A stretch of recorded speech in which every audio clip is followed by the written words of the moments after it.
Yep, we're getting good audio. Just speak up. Hi, yes, I'll speak up and I will redub in my voice at any time that it's necessary. Hi, guys.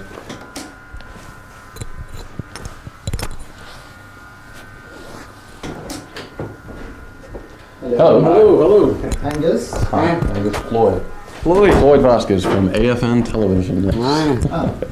And Malcolm is very interesting. Once again? The bride. What you may want to do is put it up through your shirt. And feel like we were delayed out of Frankfurt and we missed our connecting flight in London. I hate to keep you waiting. I'm very sorry. Oh, we've been out in the back, we're having a good time. Cheers, mate. All right. No trouble. If you can't understand him, I'll translate for you. Yes, I have actually got a very difficult accent to understand. Okay. All right. Are we ready, Trent? Sure, anytime you're ready. Okay. Well, here we are, Castle Donington for the Monsters of Rock 1984, a show that's featuring Van Halen, Ozzy Osborne, and of course headlining AC/DC. He's two of the monsters here. The Monsters. Yeah, we're... Let's try and look at this from a different point of view, sort of. Let's look at this as like from an archaeologist's point of view, 500 years from now. And he's going to look at a film of what's going to take place tomorrow with thousands of screaming, drinking, dancing rock and rollers pushing forth towards the stage on which AC/DC is playing. Why will thousands of people gather to hear you tomorrow? It's going to be like Rome 1984, I think. The fall of Rome, 1984. I think it's just because it's one of the best concert bills I've seen for a long time in Britain. And it's... Going into Europe. Yeah, it's going into Europe and it's in the summer. America usually gets all those great bills, you know, because they've got the weather in America, you know. You never usually have it in Europe, and we thought it'd be a good idea, you know. But, How do you feel about playing with Van Halen? It'd be good, I think. Yeah, I think it'd be great. I think it'd be good playing with all those good bands, because all you get is a lot of good bands on stage, all trying to be good, you know, as best as possible. And the only winners are the audience. They're gonna benefit. The audience is gonna have a great day. Yeah, they're gonna be sitting saying, because all them bands will be out there working, you know? And then, you know, what's going on? we'll probably be the laziest ones of all. That's decadent. Are we going on? By the time you guys are up there, I'm sure it'll be a bit smashed. Yeah. Well, in Germany, I have personally observed a lot of excitement among young American GIs as they show off their tickets for the show or whatever. I'll ask you, when you play concerts in the Federal Republic, do you really consider or think about the American segment of your audience much? Or? Yeah, you have to, yeah, because you get a big, because in especially through Europe, with the armed bases, you always get a huge turnout. Also in Japan, whenever we would go into Tokyo, I mean, it was always mobbed with all the servicemen. And those boys sure let you know they're there. Yeah. How can you tell? You can always see the flags from the south, and you can see the ones from the north. I'm worried about those Texas guys. I'm worried about them not getting their beer up there. That's a good accent there. Okay.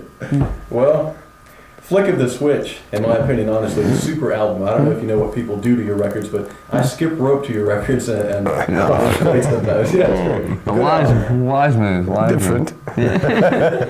Well, fans, I'm sure, are already looking forward to the release of the next album, produced by AC/DC. What are the plans for the next record?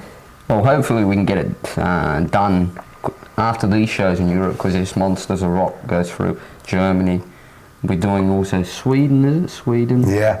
I think Switzerland we go to. Plus, on our own, we'll be doing shows in France and also Belgium. Italy, yeah. So, I mean, there's a fair bit we'll be doing in this summer. And then after that, hopefully we can get into the studios and record it and get it out by the beginning of the new year. Hopefully. Maybe even sooner. That would be nice, I'll say. That'd be good for us too. I can get a check in my Christmas mail. Thinking about mine.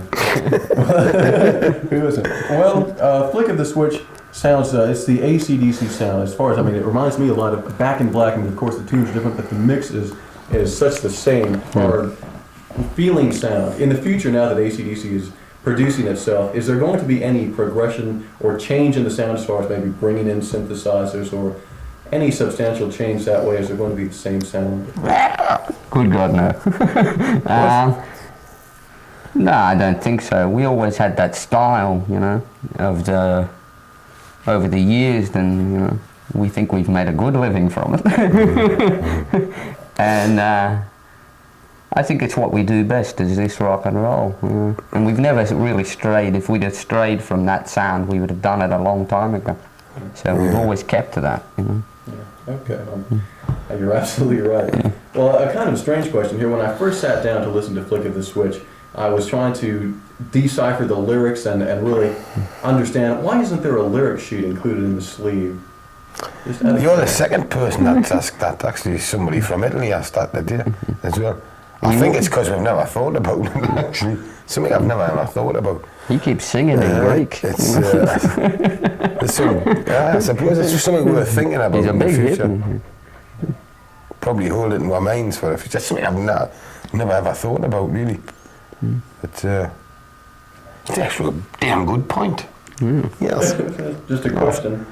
Well, going out to a kind of interesting subject here. Some people think that heavy metal rock and roll music causes people to take drugs and get drunk and steal, and maybe it causes acne and stuff like this, or maybe it's for devil worshippers. I mean, there's a lot of people saying these strange type of things. But certainly we can consider that some people, by coincidence or whatever, who listen to heavy metal music tend to maybe have trouble in school and this and that, and you know, maybe having problems with society. Do you think that AC/DC music in any way could be considered a bad influence on growing teens? No, because music's just listened to, you know. It's like a painting, you know. If somebody sees a painting, I mean, they see it. Unless they're an artist, they may get influenced by it. But as far as influencing somebody to copy that, or that, no, I think not. I think that takes it a bit far, you know. I think everyone's responsible, you know, like each individual's responsible for what he does, you know. If I go out and go and hit him, he's going to hit me back. Mate. It's that thing, you know. I don't think it's foolish for people to think that a rock and roll band would have, otherwise we'd be ruling the countries, you know. And that's, I don't think is possible. I haven't tried it yet. Well, looking at both of you now, I've seen you in many photographs, and now looking at you in person, you both seem to have images that We're handsomer in public. Definitely. Well, you seem to have images of people who are down-to-earth rock and roll partiers. I mean, you would look right at home at a concert of another heavy metal band. But due to the nature of your job, you have both become celebrities. Does it bother you in any way that, I imagine it must be very difficult for you to go out and try to be one of the guys and join rock and roll at a bar? Is it difficult for you to get out without all the security people and this and that? Nah, not really. We can, you know, if he takes his hat off, we're okay. I'll tell you what somebody said the other day. A couple of reporters came up from a music paper, and a PR man from the record company had to point the band out. He couldn't tell the band from the crew, which is great. That's exactly how it should be. That's great. Yeah, I can imagine. Well, speaking of the crew, do you all party with the crew when you're not on the road, or do you keep it mostly to a business type of level?